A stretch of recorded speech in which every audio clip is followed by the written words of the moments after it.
Good morning. So I have brought in the angle irons last night, and they're looking pretty good. There's a few spots down here that kind of stuck to the paper, but whatever. They'll probably get a little bit more scratched up as I put things in and out of them, so I'm not too worried about it. So what I'm gonna go ahead and do is I'm gonna do this off camera. I'm gonna go ahead and get the garage set up for the next step, so you don't got to see me removing all this stuff again. Anyways, all right, let's send it. Good morning, everybody. So after a couple of hours of work, I'm right here. Just you can kind of see behind me. Got everything out, and I got the shelves empty. And I'm actually feeling pretty excited about what's coming up as far as like what it's looking like. And let me just show you why. Here, let's turn around. Okay, so first thing I was concerned on is once I put the angle iron on, and you can tell, it's going to be a little bit bolted. When I screw it down, not going to have much of this gap right here. It's going to all lay pretty even. Obviously, there will be a little gap between there, but that's acceptable for me for garage shelves. Now, if you look at how the angle iron is sitting right there, compared to what these shelves just above it look like, you can see that that's going to be a very dramatic improvement. Plus, let me go to wide real fast because I want you guys to see this. When I push down on this thing now, that is strong. That has some significant rigidity to it. Now I don't remember if you guys if I don't remember if I showed the size for the angle iron real quick, but let's go ahead and come around over here real fast. The angle iron I used was 1.5 by 72 inches, and it's an eighth thick. So this is some pretty heavy duty stuff. In order to go ahead and fasten the angle irons to the wood or vice versa, I'm going to be using these self-tapping screws along the front end, going from underneath the angle iron into the wood. I'm going to be using these 3/4 inches, number 8s right here. But going the other direction, going from the top through the wood, through the angle iron, and then into the little mount area, I'm going to be using these to go ahead and tap through and then get into the wood and hold these self-piercing screws to get through. Now, let me show you something here real fast. So originally, I was concerned about I might have to like etch out, some basically 1.5 inch for this angle iron to sit good. But let me show you a couple of things. Number one, this is a diagonal leveling, and it's looking pretty good. You can definitely see that it's skewed, but obviously since I'm going at a diagonal like I am here, as you can see, that's not really accurate to let you know how off I am going this way. So with my lot less resolution but gets the job done leveler, let me see if I can level this up correctly. It is level, maybe slightly to the, definitely you can see how the 1/8 of an inch is going up, but just slightly. So that's good enough for me. So next step for me to do is to go ahead and remove these next couple of rows, this one and this one, shelves I should say, and get ready to go ahead and put the angle irons on. And then once I do that, I'm going to go ahead and fasten down the angle irons. And once I get through there, I'll go ahead and bolt in the back. And at least we're going to have this side done by today. This will probably conclude phase 2. I'm going to see, maybe I might be able to add on some, maybe finish this side up, at least get some of it going, but we'll see. I'm not sure how much time I'm going to have today. All right, let's send it.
All right, so after coming to the realization that I didn't want to spend all the time, do this, bring everything back in, and then later do that, I went ahead and picked up some more angle iron. So I'm going to go finish that.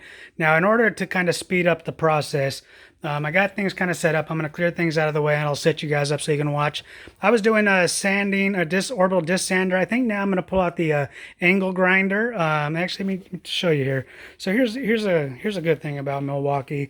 That, you know, if you recall from when I put in the when I was grinding down the garage floor in order to put the epoxy floor on, I'll put a link in the I'll put a link right here in the upper right of your screen.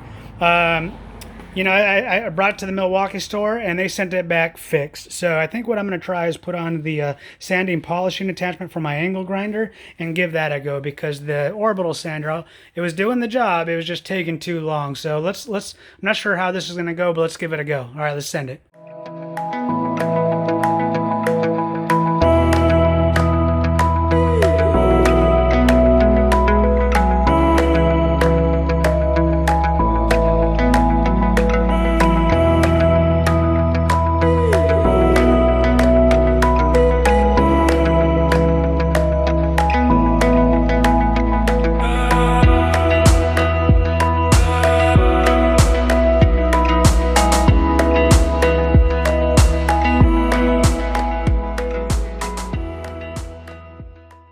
I got a little ahead of myself.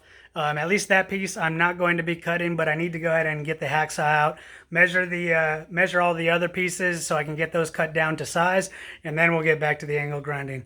All right, I'm going to go ahead and do that off camera because you already saw that on the earlier yesterday, and you already saw the painting yesterday. So what I'm going to do right now is I'm going to go ahead and do all that off camera, and then I'll come back to you. See you in a minute. What's going on, everybody? So I'm beat. It's like about 5 in the evening, and I'm just ready to wrap it up. So I've already loaded everything up, and that's going to kind of end this video for today. And I'm just going to be with you guys tomorrow and finish up the shelves. Let me show you where I got going on right now with the angle irons.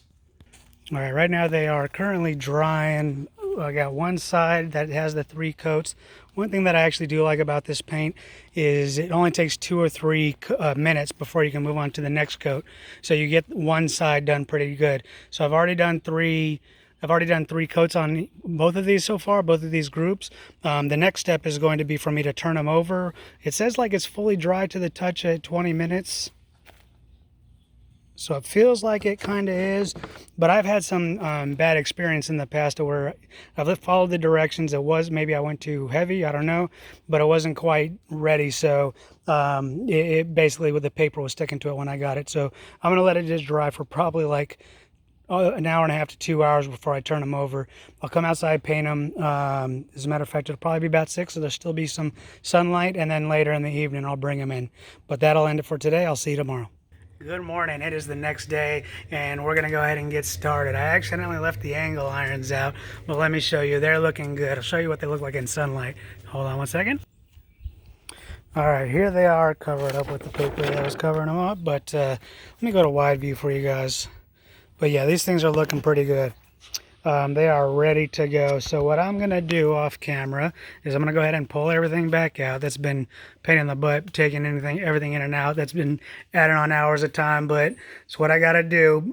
So the wife actually picked up some of these containers, and they are a perfect fit. So let me show you how it goes. So here we go up, and you can see it's a tight fit. 13.5 is the measurement, but they go in and sit all the way flush back. So we're actually going to change these from being the standard container. You can kind of see how, let's see here, it's kind of sitting on the angle iron right there. But this one sits completely in there. Plus, it takes up almost the complete space, which is perfect. It's just enough to fit in there with a little bit of a spare on the top once it gets in. But squeezing it in there, it's not quite there. Unlike this one, has a little extra space on the top, and it comes a little bit too far off the front. So now we'll be able to see what we have inside, and also we'll be able to fit more in there. I might be able to get 2 or 3 in there. 3 might be pushing it, but we'll see. Anyways, off camera, I'm going to go ahead and, like I said, clear out the garage. And then what we'll do, as soon as I clear out the garage, we'll jump right into the time lapse of putting the angle irons on and go ahead and drilling them in and finishing up phase 2.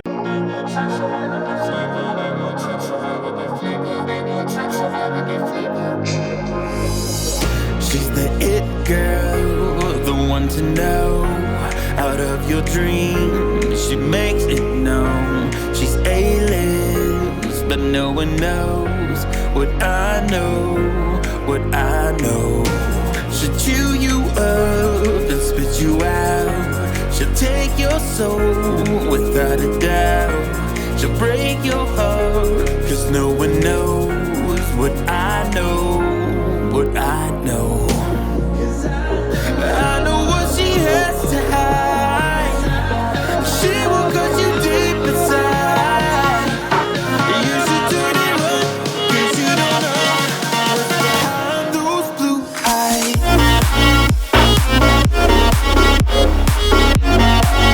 What's behind those blue eyes?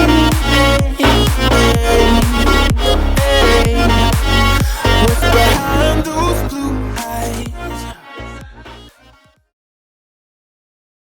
Okay, so I have completed number 1, 2, 3, and the 4th shelf. I'm going to go ahead and save the top shelf for phase 3, where I finish all this section too.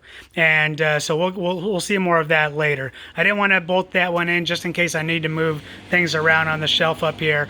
So that's just in case, although I'm definitely anxious to get it done. All right, that's going to go ahead and wrap it for phase 2. We got a little bit more to go over here in phase 3. We will get to that. I'll be getting on that as soon as I can. I have no more planned interruptions, at least at this time, but so I'm looking forward to getting this done and again kind of get my normal routine of getting a video or 2 out a week. But anyways, I hope you enjoyed this video. Thank you for watching, and I'll see you on the next one.